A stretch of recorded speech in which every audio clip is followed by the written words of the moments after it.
Bonjour à tous et bienvenue sur ma chaîne Ma vie en Thaïlande du Sud. Aujourd'hui, je vais vous parler des îles de Kopoda et de Koh Kai, donc Chicken Island pour ceux qui connaissent, de son nom anglais.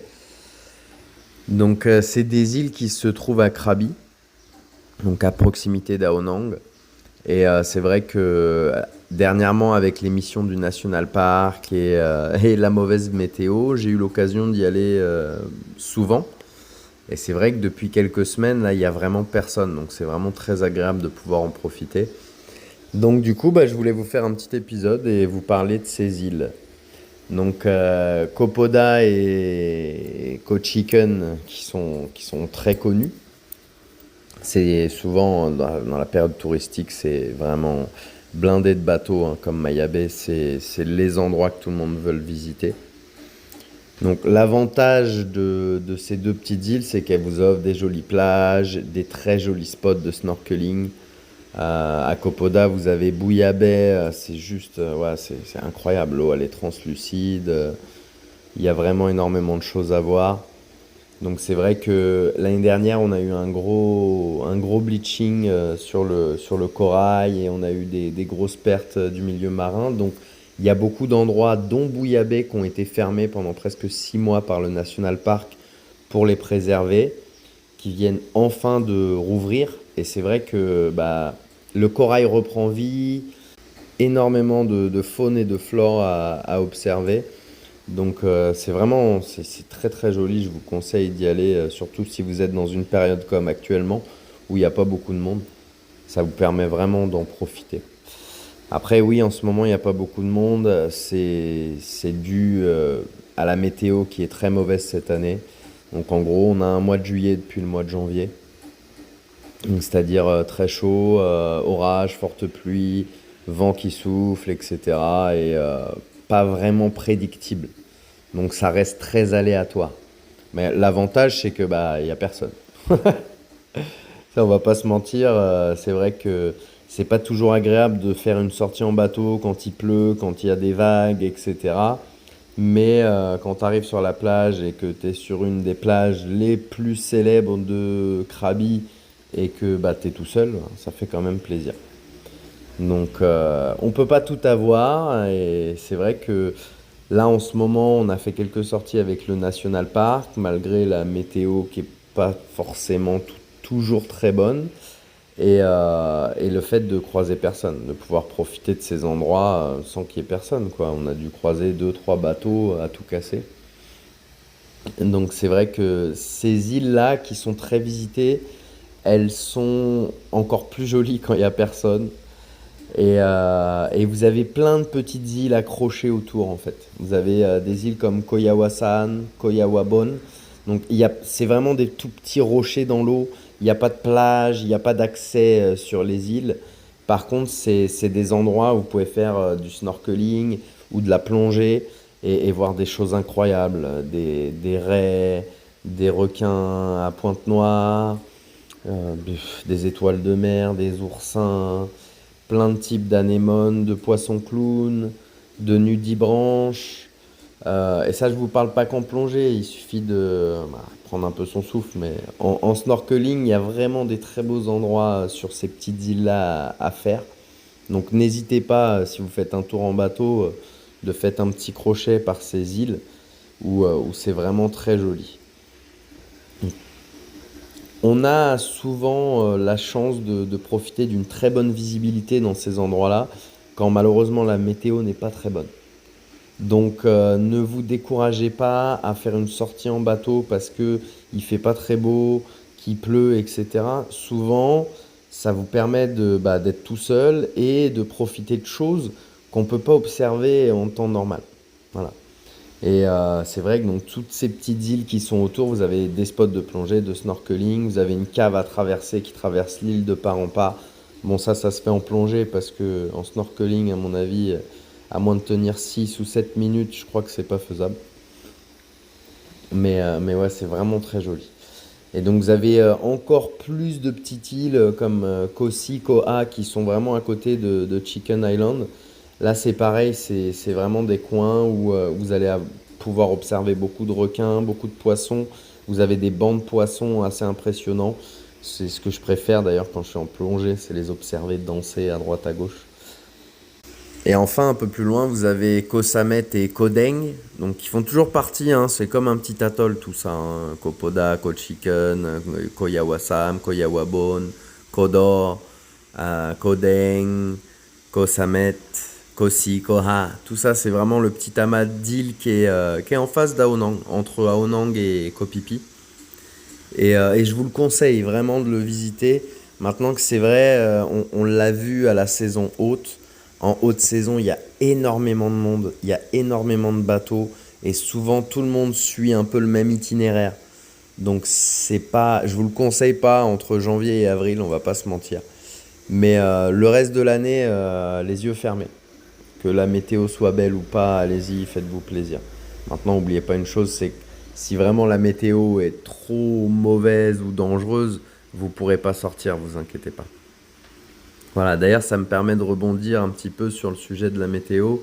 Et c'est vrai d'observer que malheureusement, je trouve personnellement qu'à Krabi, dans les alentours, il n'y a pas assez d'activité quand il pleut. C'est-à-dire d'activités d'intérieur ou d'escape game, ce genre de choses. Vous allez trouver des cinémas, des centres commerciaux, mais bon, ça c'est ce que je veux dire, ce qui est basique. C'est pas forcément ce que vous avez envie de faire pendant vos vacances tous les jours.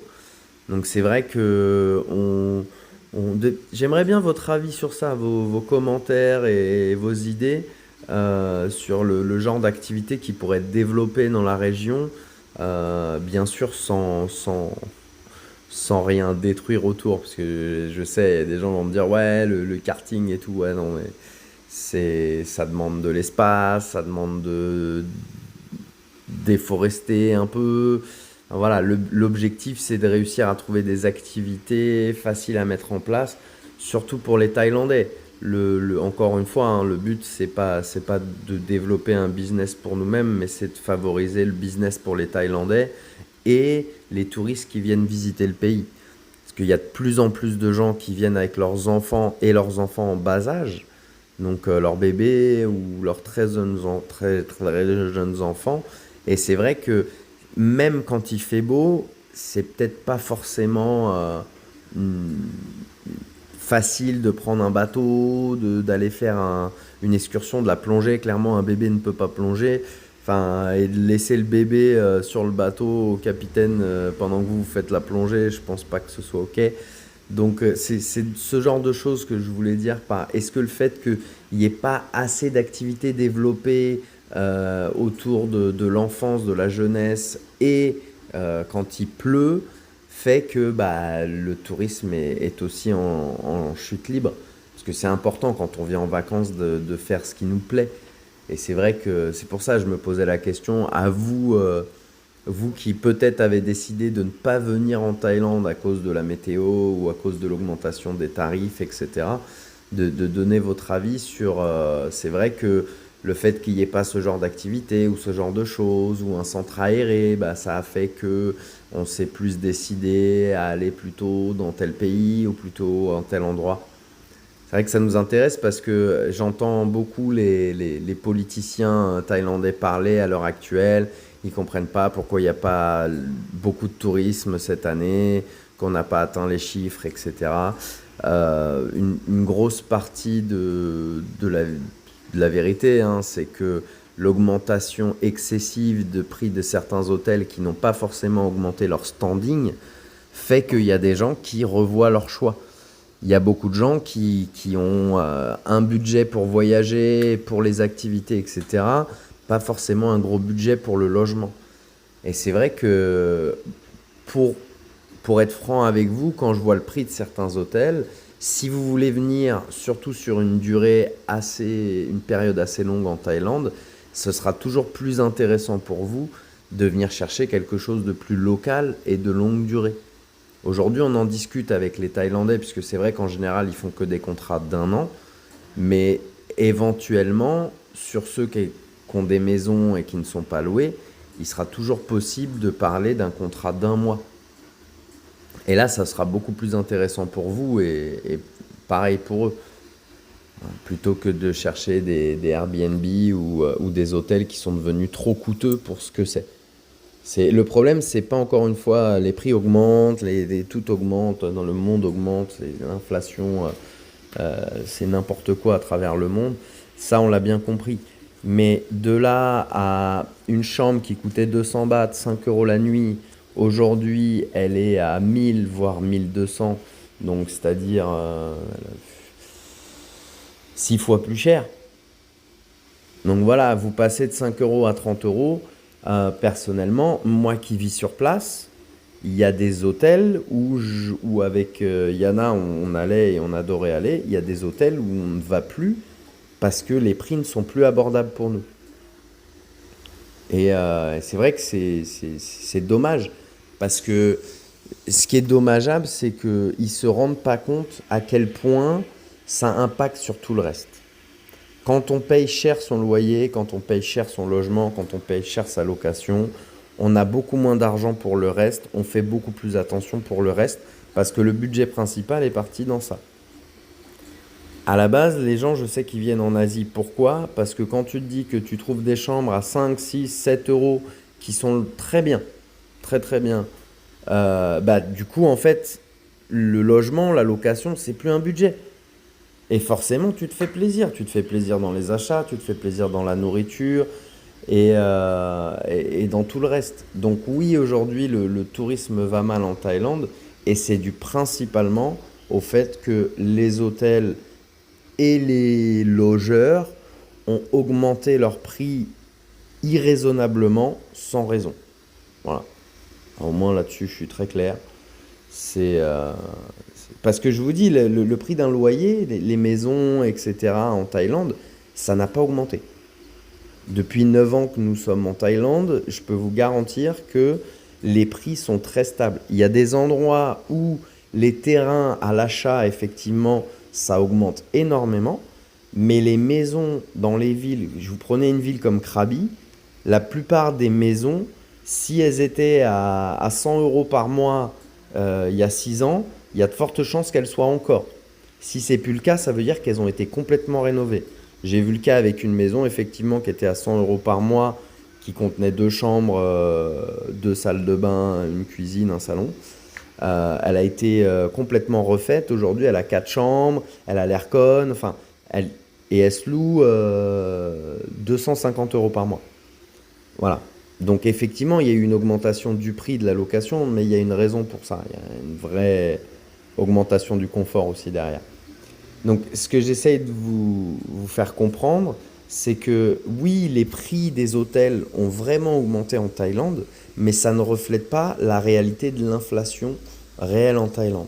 Donc si vous aimez la Thaïlande, que vous voulez passer du temps et pas vous ruiner dans les hôtels, eh ben, n'hésitez pas à nous contacter. On peut vous mettre en contact avec des Thaïlandais pour des locations courtes ou à longue durée, puisque quand vous trouvez une petite maison sympathique qui vous coûte 75 euros par mois, c'est vrai qu'il y a des gens qui font 6 mois, 6 mois et se disent, bof, autant la louer à l'année et payer 6 mois où je suis pas là, c'est pas grave, mais au moins j'ai mon chez moi ici. Donc voilà, j'ai complètement digressé par rapport à mon épisode sur les îles Kopoda, Koh Chicken, mais fallait que j'en parle de toute façon.